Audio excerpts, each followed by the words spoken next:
Hey everybody, welcome back to Build at Home. I am your host, coming to you from my home in Bushwick, Brooklyn, Ricky Camilleri. I'm joined right now by the one and only Bobby Bacala, Steve Schirripa, who you would know as Bobby Bacala from The Sopranos. He's here talking to me about his new podcast, Talking Sopranos.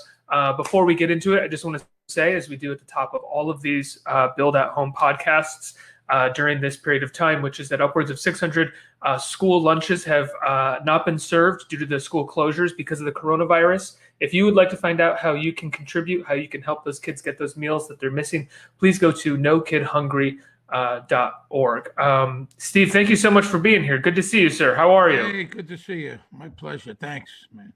How are you? How are you holding up right now? I'm all right. I'm downtown Manhattan, and I'm just across the river from you, actually. And Really?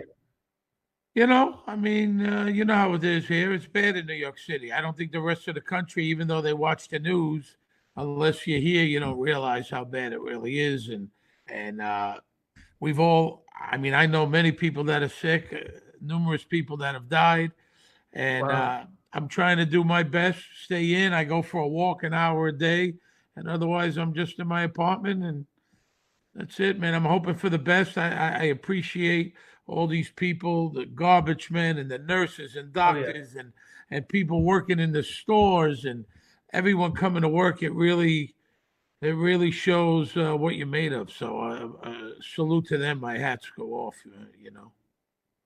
How eerie is that 1 hour walk that you take in downtown Manhattan every day? It's you could shoot a cannon through Tribeca and through on Broadway. What Mhm. I do see when the weather's nice, unfortunately, like yesterday, I took a walk. There's still people with picnics. They're still not wearing masks. They still don't have gloves, whole families. And I don't understand it. Yeah. You could be a carrier and not know it. You got to protect yourself. I don't get it. I'm not understanding. I mean, yes, it's terrible being in the house, your apartment, but come on, man. Got TV, you got cable, you got internet. It could be a lot worse. And if we're going to get through this, I still think people need to even do better. But Yeah, it's I agree. amazing. I could see the FDR Drive. You could go 10 minutes without a car going Wow. by, for my apartment. Yeah. And I can see in Brooklyn, the Gowanus there, they're Brooklyn Heights. And it's pretty amazing how dead it is. It's Yeah. amazing, and the other parts of the country, like I have a house in California, you could spread out. You have a backyard. You're not on top of each other. Here where it's too many people in a small space. Yeah. I love talking Sopranos. I love that you're doing this, especially right now. Sopranos for me is whenever I don't know what to watch, whenever I'm at a loss, I go back and I watch episodes of Sopranos. It's just every episode is always entertaining. It's always satisfying. What made you want to do a podcast talking about it? Well, myself and Michael Imperioli, we were approached, 6 months ago, and we weren't sure if we wanted to do it, to be honest. And then we said, there's all these rewatch podcasts about people that have nothing to do with the show, Hmm. and we going, we decided, let's give them what really happened, behind the scenes stuff. No one knows better than Michael. He was there from day one. I came on in the second episode of the second season. So we said, let's do it ourselves. And then when we were supposed to be in a studio here on the Lower East Side, and then when this happened, we both said, is a TV show really that important now? I mean, people are dying, people are sick, and we were very reluctant to do it, to be honest. We're going, they announced at the end of February, and we said, does anyone give a shit about Hmm. a talk show about The Sopranos?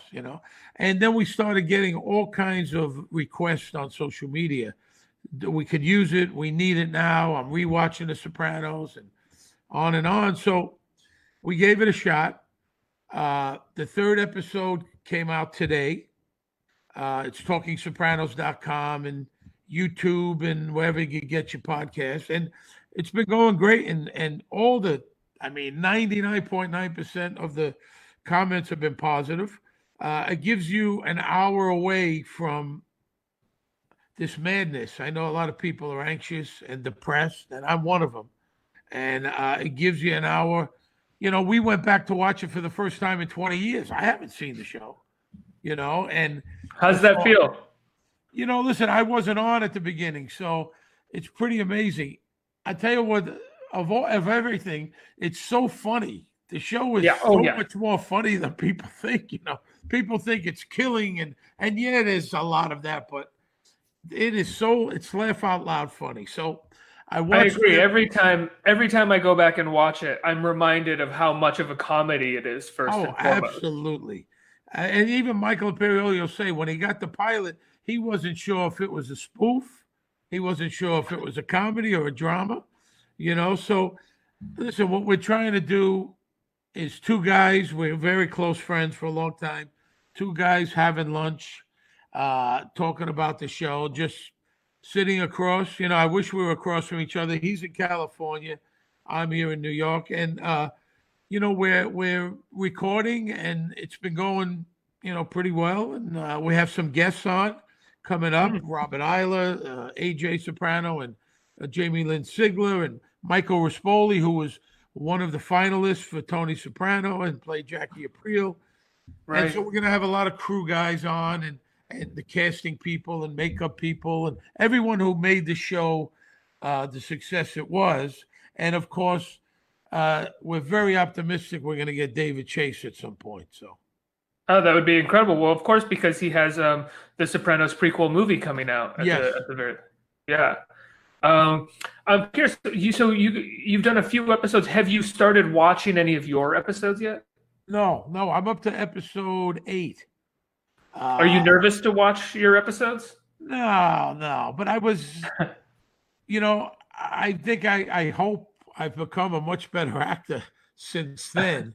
I was kind of green, when I first got on The Sopranos, which we talked about in the earlier episodes. I had a full-time job. I was the entertainment director of the Riviera Hotel in Las Vegas. And I had been dabbling in acting, but I dealt with a lot of comics, and they threw me in some of their HBO specials and sketches and skits. And then I came to New York for a wedding, and I auditioned for the show and got it. So I hadn't been acting since I was 18, and I came. Did you have an agent? Did you have an agent or a manager or anything? When I first did the show, I had an agent that was a friend of mine, and it was just what they call hip pocketing me. He was just watching out for me. So he started sending me out on some stuff in LA. 2 lines here, 3 lines there. I did Fear and Loathing in Las Vegas. I was in a scene with Johnny Depp and Benicio del Toro. I did King of Queens. I did a Chicago Hope. So I started getting some stuff. He was just kind of watching out for me as a friend, and I would drive or fly into LA and go on the auditions. And then I did a movie, Detroit Rock City. If you're a Kiss fan, you know what that is. And I had a pretty good role in that with Kevin Corrigan, Natasha Lyonne. And that was kind of, I said, I think maybe I can do this full time. I mean, I'm working with these 2 great actors, and I'm holding my own with them. So I started pursuing, and I spoke to him, and I was taking some classes in Vegas, not classes, one-on-one, a coach. I came here, right timing. I got the job, and I joke, but it's the truth. The first year I had to be a local hire. They wouldn't fly me or put me up, so I paid $24,000 of my own money to make $22,000. And the following That's dedication. Year, and I took a shot on myself. Luckily it worked out, but the following year I moved back to New York. I'm originally from Bensonhurst, Brooklyn, but I moved to Vegas in the early 80s. So I moved me and my family back here, and I've been here since. And like I said, it worked out. But and I didn't know anyone from the show. Michael knew, a lot of these guys knew each other. My first day on the set, I had a scene with Tony Soprano, Big Pussy, Paulie and Silvio. That was my. They threw me in the fire there, and luckily it all turned out okay. Steve, you moved to Vegas in the early 80s. Obviously, this is tangential and not talking Sopranos, but No, that's okay. what was Vegas like in the early 80s? Well, I moved there. I got there first in 1979. Came back, stayed there for 3 months. Came back, finished college. I graduated from Brooklyn College. I always Hmm. promised my mother I would graduate. So I graduated, went back 3 weeks later, drove cross country with $1,400 in my pocket. I had a 69 AMC Javelin. You might be too young for that. And the air conditioner broke in New Jersey. As soon as we left, the air conditioner broke, and we drove cross country in the summer. I got there on in July, and it was a town of 350,000 people. It was a small town. It was clean. Uh, no, it wasn't big with these giant. No, there was casinos, but not like the giant ones. And you could Right. bounce around, and there wasn't traffic, and you knew everyone, and it was much less expensive. It was kind of a bargain vacation. So rooms were cheap, drinks were cheap, food was cheap. So it was a different place entirely. There was no nightclubs in the hotels. Never. That didn't happen until the 90s. So you kind of, I'm not going to say you knew everyone, but you knew a lot of people. And, uh, it was much nicer to me than it became. Now it's a giant city with giant problems. So, I gotta I gotta ask, being in Vegas in the early 80s, coming from Bensonhurst, did you have personal experience with the type of characters that populate The Sopranos? well, there were mob guys in Vegas. You know who I was friendly with from the movie Casino? The Joe Pesci character. His real Oh name was yeah, his real name was Tony Spilatro, and he was a really good guy to me. What he right. did, I don't know, but he would come in. I became a bouncer at Paul Anka owned the nightclub, and always give me a $20 bill, and I got to know him and his son and uh, mob attorneys and all Hmm. kinds of guys. I never saw anything bad. There was much more mob stuff here in New York than in Vegas. And Right. then by the mid 80s, they were kind of all gone for the most part. I Yeah. mean, don't get me wrong, you had hookers and pimps and dope dealers. You had a lot of that in Vegas. But the mob element, they came from Chicago, Detroit, Buffalo, not so much New York City. It was a different kind of world, back then. Just a whole different deal. So I like that. But yeah, the Spalacho character, Tony was a very nice guy to me. Like I said, I only go by what I know. Right. So you get to The Sopranos in the second episode of the second season. But did you know that they were going to make you a series regular, or was it a small part and you had no idea where it was going to go? I had no idea. Matter of fact, the agent helping me told me not to take the job. Really? Yeah, he said, don't take the job. They're not going to fly you. They're not going to put you up. They're only paying you scale. They're not guaranteeing me even X amount of episodes. Hmm. So I said, I'm going to do it anyway. I'm going to take a shot. And the hotel at the time was the Riviera. They were very cooperative. I had like 6 weeks vacation, so I used that. And they would call me, and I did 6 episodes out of that 13. Wow. They never told me anything, not who Bobby was. The only thing they told me I had to wear a fat suit. There was all these fat jokes. Tony would rag on Bobby, and I said, I'm not that much fatter than him. And for 2 seasons, I wore a fat suit, and then I guess the fourth season I got fat enough on my own, and I didn't have to wear it anymore.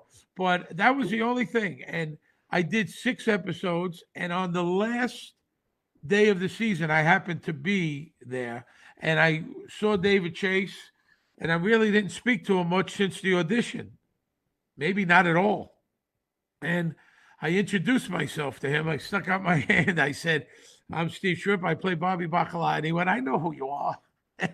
And he said, I like what you did. We'll see you. You'll be back. We'll see you next year. And Oh then in wow. the off season, I wind up getting another job.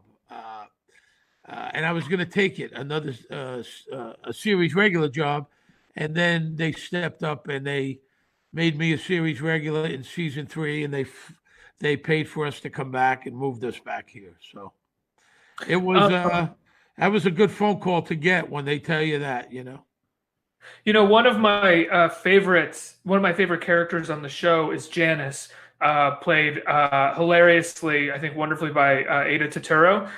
What was it like working with her? Because so much of your work in the last seasons of the show is with her, as the two of you sort of start a relationship and get married.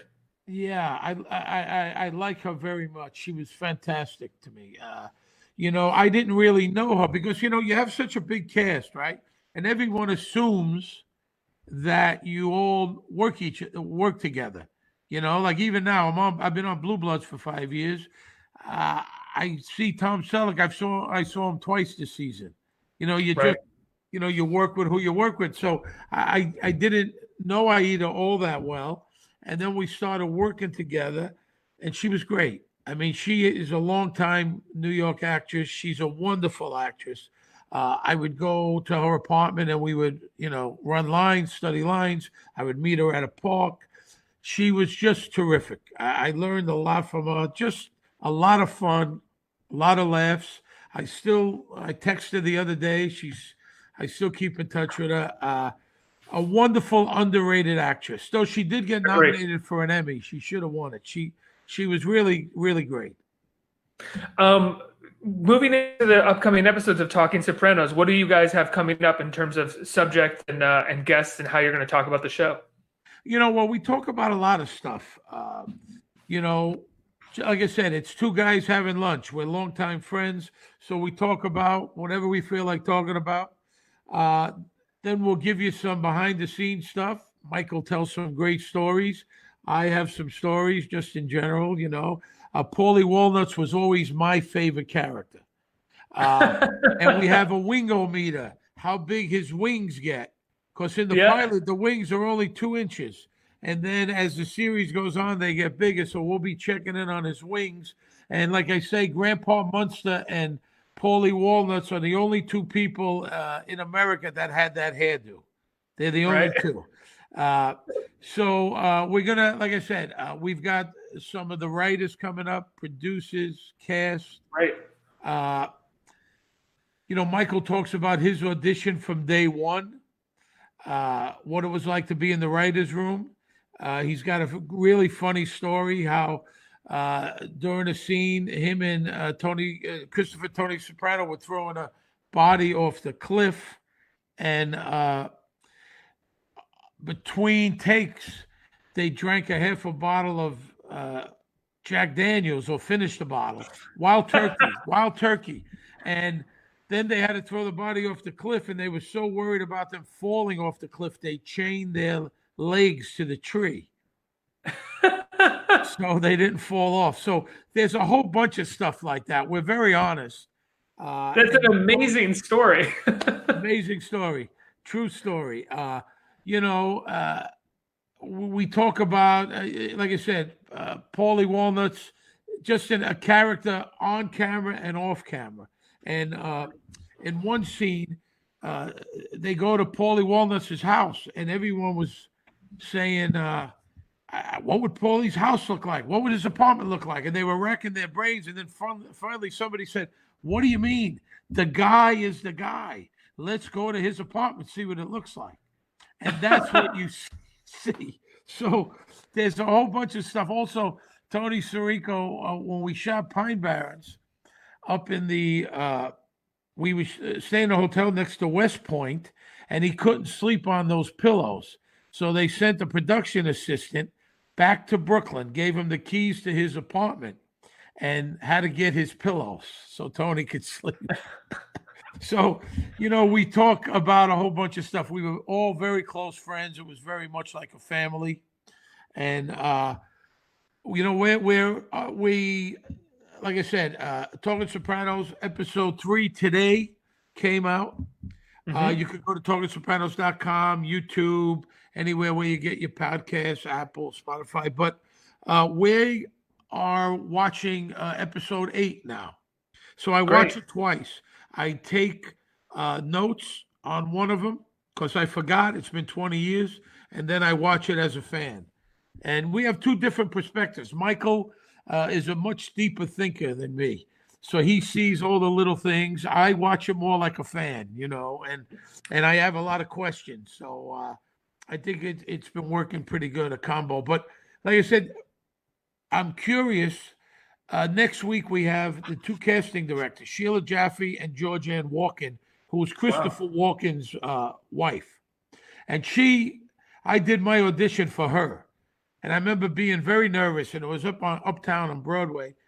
And I read for the role of an FBI agent. And she said, I don't see you as that. And she said, relax. It's just me and you here. There's nobody here. There was no one in the office.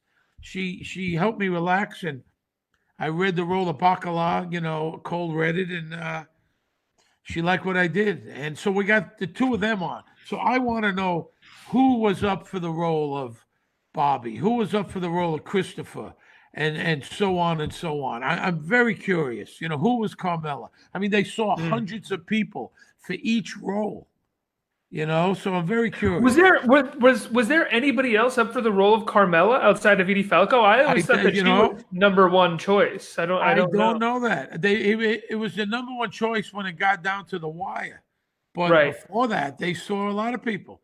I know for Uncle Junior, Tony Sirico read for that. Frank Vincent read for that. And I don't know if you remember Joe Vitarelli. He played Jelly and Analyze That or Analyze This. Both of them, actually. He read for Uncle Junior. So I'm curious. How many Meadows did they see? How many, Janices? Everyone auditioned. So I'm curious. How many Tonys? Well, I know that it's fairly common knowledge that Tony was originally going to be a different actor. I don't remember who the actor's name, excuse me, but then James Gandolfini got it, right? Well, listen, like I say, usually when you audition, right? So they have like the preliminary audition. So depending on your experience, you have to go in and read for the casting directors. And then once they pass you, okay, I like what he did. Then they'll have a callback, and then they'll read for the producers, David Chase in this case, and you'll read for him. So until they get to that point, like Jim was up for the role, Stevie Van Zandt was up for the role, and Michael Rispoli. But that's when they got to L.A. to screen test for HBO. But there was hundreds of people or 100 people before that. Yeah. Now you're down to the wire. You're in the waiting room. Everyone's across from each other, and you got to go in there and do your thing. It's very unnerving. I've had to do it on other shows, and it's not an easy thing to do. And it was down to the three. And Michael Rispoli, who wound up getting the role of Jackie Aprile, he's in episode 4. And we talked to him. What was that like to be this close? And he's had a fantastic movie career, but to be this close to being a household name, that's a tough pill to swallow. I mean, he's handled it great, but I don't know if I would have, Yeah. Well, Steve, it has been a pleasure talking to you about talking Sopranos and talking a little Sopranos with you as well. I'm glad to see that you're holding up well, that everybody's healthy in your family, and that you're doing well. Thank you, man. So please stay healthy. Absolutely. Thank you. Stay healthy, stay safe. And everybody who's watching, go check out Talking Sopranos with Steve and Michael Imperioli. If you're as big a Sopranos fan as me, it's like eating candy for an hour. Steve, thanks so much. Good to see you. Thank you.